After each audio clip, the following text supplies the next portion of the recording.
আল্লাহ একজন মানুষের কাছ থেকে কি চান, কি ধরনের গুণাবলী, কি ধরনের দৃষ্টিভঙ্গি, আবেগ, চিন্তা চেতনা, বিশ্বাস একজন মানুষের থাকা উচিত। আপনারা যদি জানতে চান এইসব অত্যাবশ্যক উপাদান কি কি, আল্লাহ কোরআনে খুবই সুন্দর করে এগুলো বর্ণনা করেছেন। তিনি এটা করেছেন লাআল্লাকুম এই শব্দটি ব্যবহার করে। লাআল্লাকুম যেমন বিভিন্ন বিষয় বর্ণনা করার পরে তিনি বলেন লাআল্লাকুম তাত্তাকুন, লাআল্লাকুম তাশকুরুন, লাআল্লাকুম তাযাক্কারুন, যাতে করে তোমরা মনে রাখো, যাতে করে তোমরা শুকরকারী হও, তোমরা তাকওয়া অর্জন করো, যাতে করে তোমরা চিন্তা করো।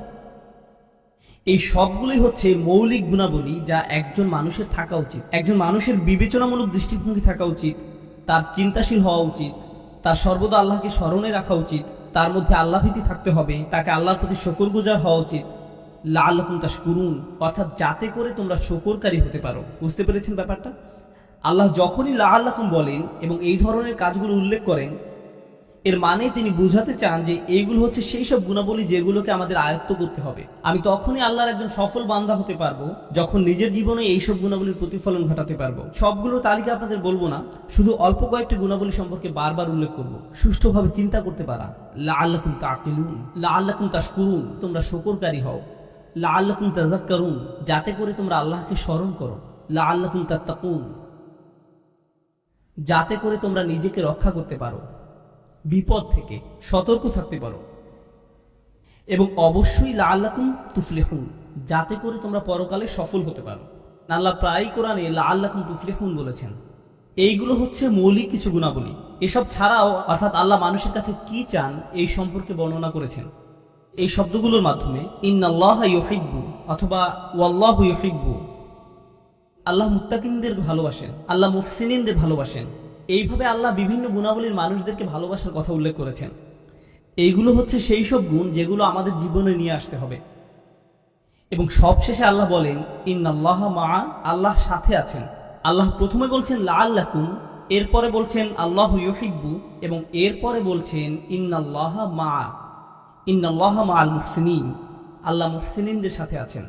নিশ্চয়ই আল্লাহ তাদের সঙ্গে আছেন যারা পরহেজগার এবং সৎকর্ম করে। এইগুলি হচ্ছে আমাদের দ্বীনের উসুল।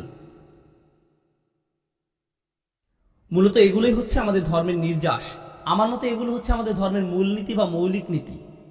মূলনীতি বা মৌলিক নীতি আল্লাহ কোরআনে সরাসরি এসব ব্যাপারে উল্লেখ করেছেন। আশা করি বিষয়টা আপনাদের কাছে পরিষ্কার হয়েছে। এখন কথা হচ্ছে এই যে মূলনীতি, এটা কিন্তু দেখা যায় না, এটা হচ্ছে একটা ধারণা। শুকরকারী হওয়া এর মানে কি? তাকওয়া অর্জন করতে হবে। আমি তাকওয়া বিষয়ে অনেক লেকচার শুনেছি।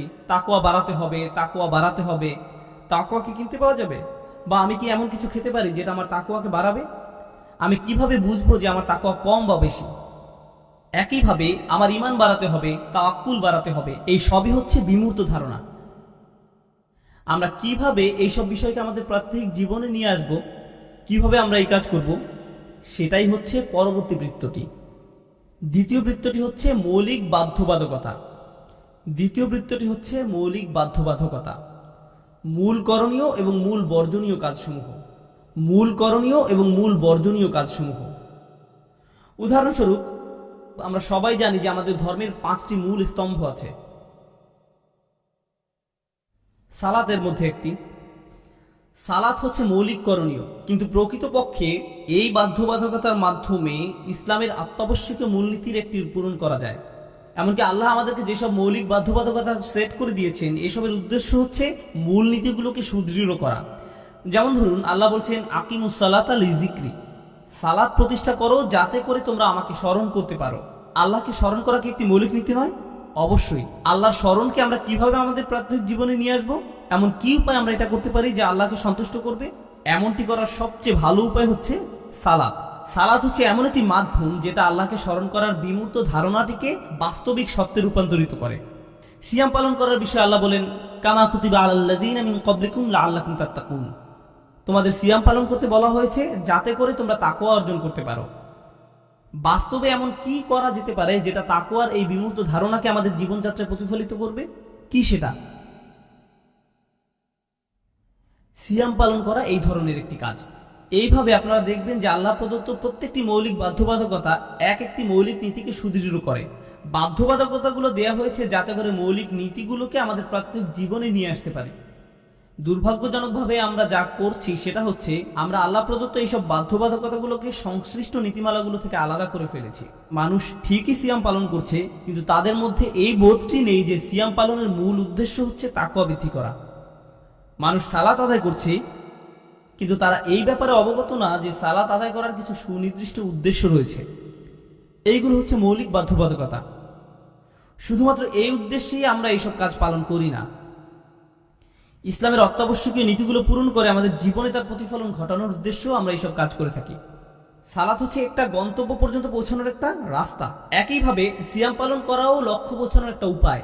আজকাল আমরা এইসব উপায় বা রাস্তাকে আমাদের লক্ষ্য বা উদ্দেশ্যে রূপান্তরিত করে ফেলেছি, যেটা খুবই ভয়াবহ সমস্যা। কোরআন কিন্তু আমাদেরকে এমন করতে বলে না। কোরআনে যখনই কোনো বাধ্যবাধকতার বর্ণনা দেওয়া হয়েছে, তখনই সেই কাজের উদ্দেশ্য অর্থাৎ ওই কাজ সম্পর্কিত মূলনীতিগুলোর কথা বলা হয়েছে। আমরাই এই দুইটি বিষয়কে কেটে আলাদা করে ফেলেছি। এই পর্যন্ত কি বোঝা গেছে?